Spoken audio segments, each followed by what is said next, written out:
What's up, everybody? I'm Greg Miller, and I'm here in Maryland at Firaxis Games to find out all about Civilization 6.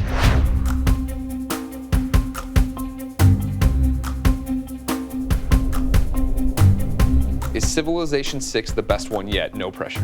Civilization 6 builds on everything we've done before. Is it the best one yet? Yes or no? Yes! That's what I like to hear. What we've done with this is taken just the best of what we had in past versions of Civilization. We brought forward all the great systems that everybody loved to play with before, and then piled a lot more on top of that. It's really exciting to have a chance to kind of put our own stamp on the series. How do you come into Civilization 6 wanting to tweak things, change things, but not change it into something completely different where people are alienated? We have a rule at Firaxis. You can add 33% new stuff, 33% stuff that you tweak, but the last third should stay pretty much exactly the same. You know, if it ain't broke, don't fix it.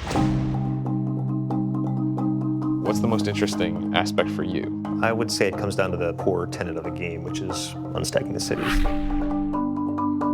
In Civ 5 and Civ games, all the buildings and all the sort of economy stuff you have in your city is all kind of crammed into this city center tile. And the idea with districts that Ed had was to take some of that and put it out on the map. And so each city kind of takes on its own personality. So it's very clear what that city does. You can see, I have a library, I have a university, or I have a temple. It changes just about everything. Every time you plop down a settler, you're not just looking at the resources, you're looking at everything around it. Because your city gets specialized based on what you're seeing on the map. Not just aesthetically, but in terms of the gameplay. I'm reading the map in a way that I have never done before. We have chosen our leaders this time in order to come up with the people who are the biggest personalities.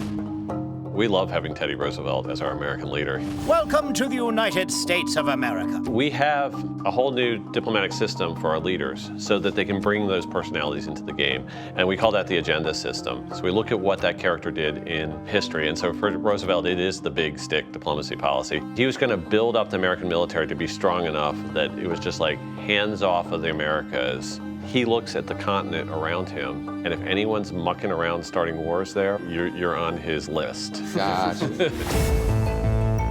We've talked a lot about, you know, Civilization 6 is doing this, it's gonna be great, it's gonna be great, all these things are gonna be great, we get it. But like what I wanna know is, what is the riskiest thing you've done? We rebuilt the game engine entirely. We had all these things working in Civ 5, and we're just like, out the window.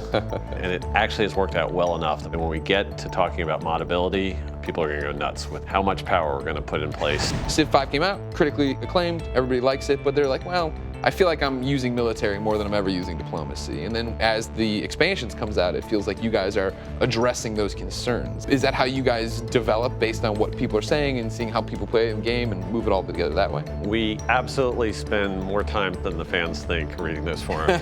Cut to you guys crying at the computer. Yeah. What is the secret to Civilization? The fact that it's been around 25 years. The way that it just spans throughout time allows just a limitless amount of ideas to be bolted onto it and have it work and become a whole new game while keeping that same foundation. There's just an amazing amount of stuff you can do with it. Civilization 6 comes out October 21st, 2016. Until next time, it's been our pleasure to serve. We're a very collaborative team here. We spend a lot of time concepting, I get ideas from the art team, I take them to the design team, and we just go back and forth. That's why everybody likes our games, I think.